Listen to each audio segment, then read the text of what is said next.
मित्रों, सीता जी की एक भूल ने उन्हें इतने दुख और वियोग दिए। इसकी एक कथा है, आइए जानते हैं। पौराणिक कथाओं के अनुसार माता सीता बाल्यावस्था में अपनी सहेलियों के साथ बगीचे में खेल रही थीं। वहीं बगीचे में एक तोता का जोड़ा पेड़ पर बैठा था। तोता का जोड़ा भगवान राम और माता सीता के बारे में बातें कह रहा था। उनकी बातों को सुनकर माता का ध्यान उन पर गया। मादा तोता बोल रही थी कि अयोध्या के राजकुमार राम काफी प्रतापी राजा होंगे। उनसे माता सीता का विवाह होगा। तोते के मुख से भावी पति का नाम सुनकर माता सीता अचंभित हो गई। उन्हें अपने बारे में और जानने की इच्छा जागृत हुई।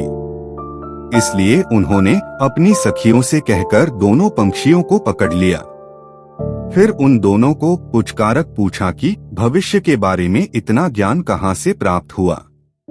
तब पंछियों ने बताया कि इससे पहले हम महर्षि वाल्मीकि के आश्रम में रहते थे, जहाँ हर रोज राम और सीता के जीवन के बारे में बताया जाता है।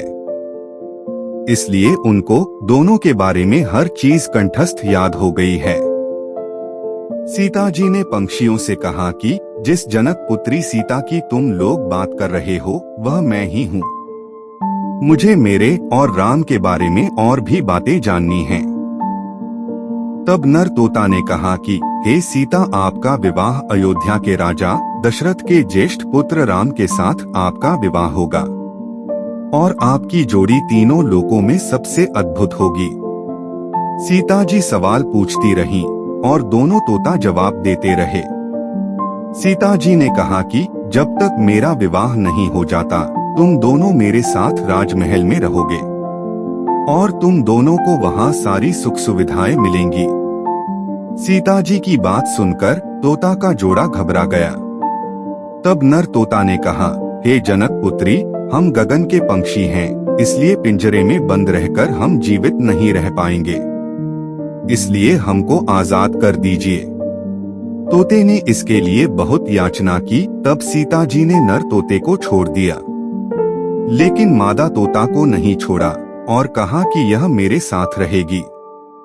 नर तोता ने कहा कि मेरी पत्नी गर्भवती है, इसलिए ऐसे समय पर उसको जाने दें।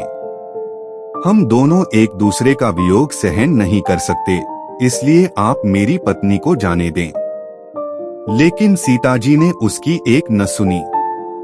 इस पर मादा तोता को बहुत गुस्सा आया और शाप दिया कि जिस तरह तुमने गर्भावस्था में मेरे पति से मुझको अलग कर दिया है, वैसे ही गर्भावस्था के दौरान तुमको भी पति वियोग सहना पड़ेगा।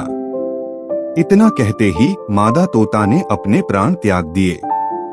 मादा तोता के प्राण त्यागने के कुछ समय बाद नर तोता के पत्नी वियोग में प्राण चले गए। इससे माता सीता को बहुत दुख हुआ, लेकिन तब तक बहुत देर हो चुकी थी। बताया जाता है कि अगले जन्म में तोता वही धोबी था जिसने माता सीता के चरित्र पर उंगली उठाई थी। जिसके बाद भगवान राम ने सीता का गर्भावस्था के दौरान त्याग कर दिया। तब माता सीता महर्षि वाल्मीकि के आश्रम पहुंची और वहां उन्होंने लवकुश को जन्म दिया। सीता जी को इसी भूल के वजह से इतनी दुख और वियोग सहना पड़ा था। मित्रों, कमेंट में जय श्री राम जरूर लिखें। इसी प्रकार की जानकारी प्राप्त करने के लिए चैनल को सब्सक्राइब करें। धन्यवाद।